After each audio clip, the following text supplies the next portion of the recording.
Estábamos hablando antes de la pausa de las alergias, cómo empiezan ya a molestar, ¿eh? No es solamente el día 21 de septiembre que comienza la primavera y ahí te empezás a sonar la nariz, empezás a tener los ojos acuosos, sino que a medida que vas caminando por distintas zonas, el polen, los plátanos, bueno, todo va a complicarte un poquitito más el sistema respiratorio. Vamos a hablar con la doctora Raquel Rodríguez, que es jefa de la División de Alergias e Inmunología del Hospital de Clínicas de la UBA. Muchísimas gracias, Doc, por atendernos, por hablar de este tema que tanto molesta y, a ver, por más que no sea extremadamente grave, ¿no? Porque uno dice, bueno, puede pasar, viene la época, se acentúa mucho más, pero la verdad es que perdés un poquito de calidad de vida, estás todo el tiempo ahí incómodo, ¿no?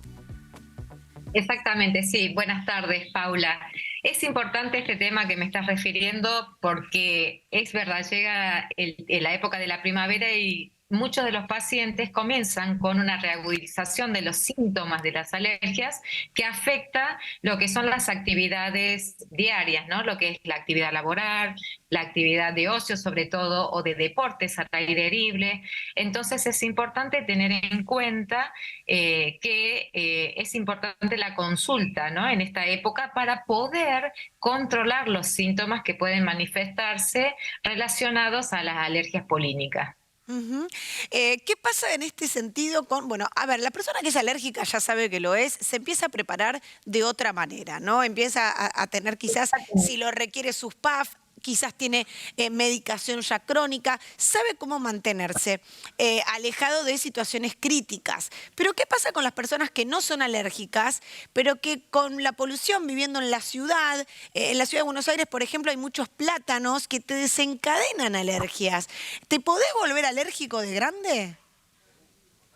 Sí, las alergias pueden manifestarse a cualquier edad y eso está en relación a la exposición a los alergenos. Hay una predisposición a poder manifestar alguna de las alergias. Y es importante diferenciar esto que vos referís muy bien, Paula, que es aquellos pacientes que ya tienen una enfermedad alérgica y que pueden ser por otras causas, pero aquellos pacientes que la reagudizan asociados a esta época del año por el contacto con los pólenes.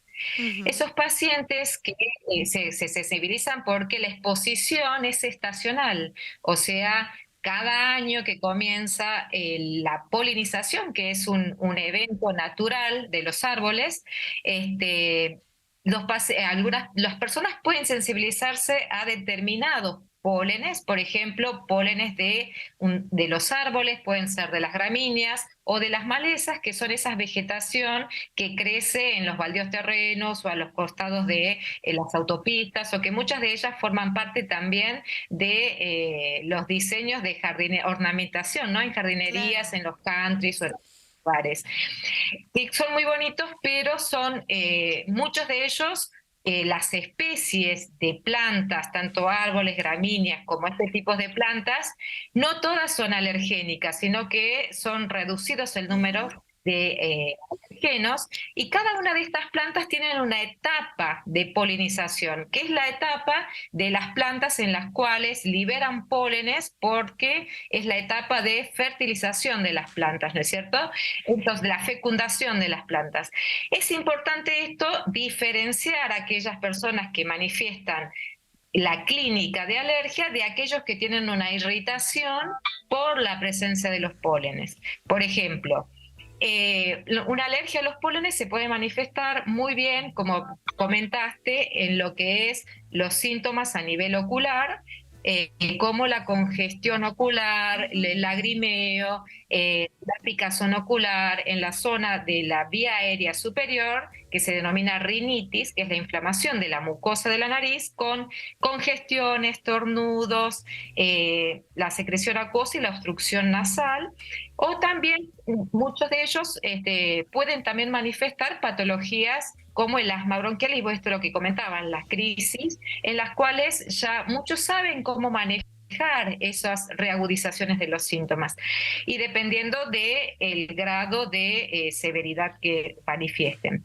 Pero Ujú. también esto que vos referiste Sí. a que, sobre todo, hay ciertas especies de árboles, como por ejemplo el plátano, u otros árboles que liberan como un algodón, que es justamente con los días de viento, sobre todo, que aumentan, que justamente es el plátano tiene como una espícula que es como un irritante en la nariz o en la parte ocular o en la vía aérea, que son muy... que uno cuando los respira da esa irritación y picazón y sensación de malestar, está asociado a la irritación, pero que no es un generador de alergia. Y la clínica puede ser la misma y se asocia a manifestar estos síntomas asociados a las actividades que uno tiene al aire libre.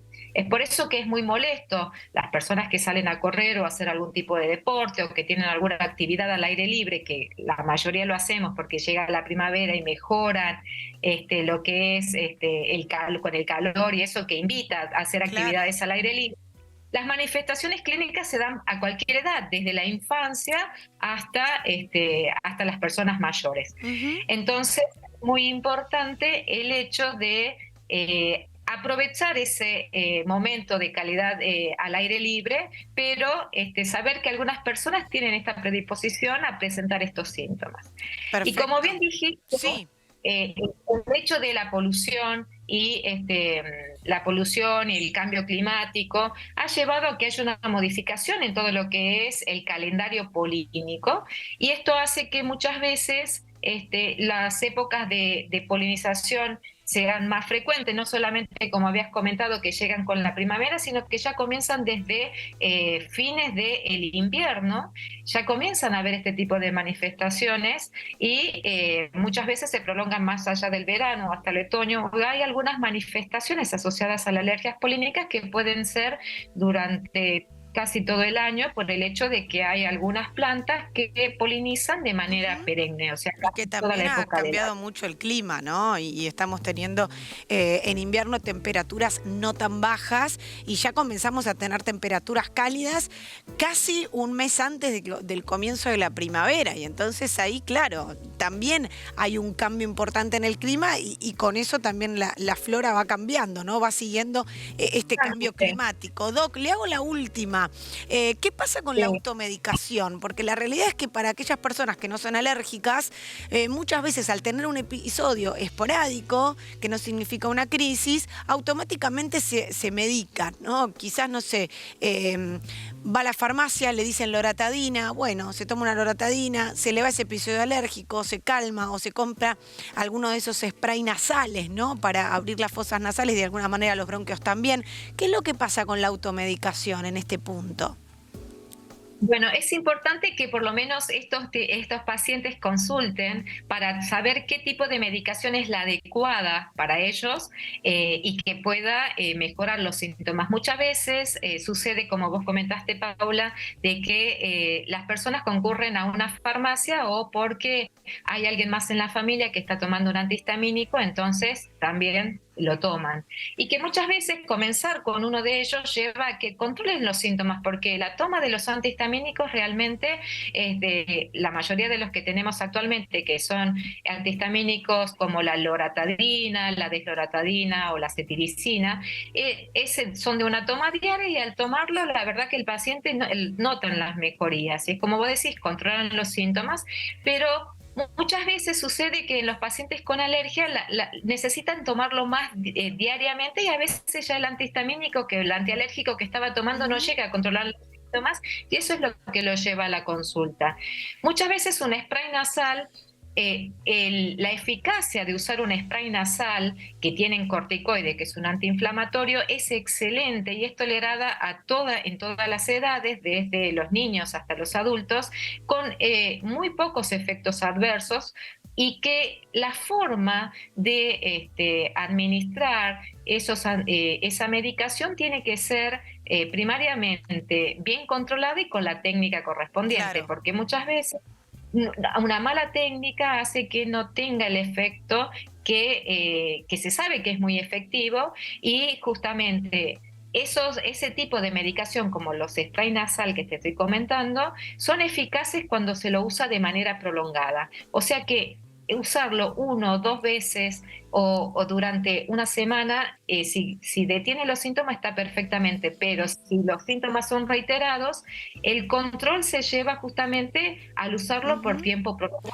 y diariamente. Entonces es por eso que hacer una consulta para ver cómo se controlan los síntomas y que tengan una medicación que les sea Claro, efectiva. eso Porque siempre, la muchas clave, veces siempre allí consultar obviamente a los especialistas. Doctora Raquel Rodríguez, muchísimas gracias por esta comunicación, por esta consulta. Obviamente durante la primavera vamos a volver a llamarla. Gracias.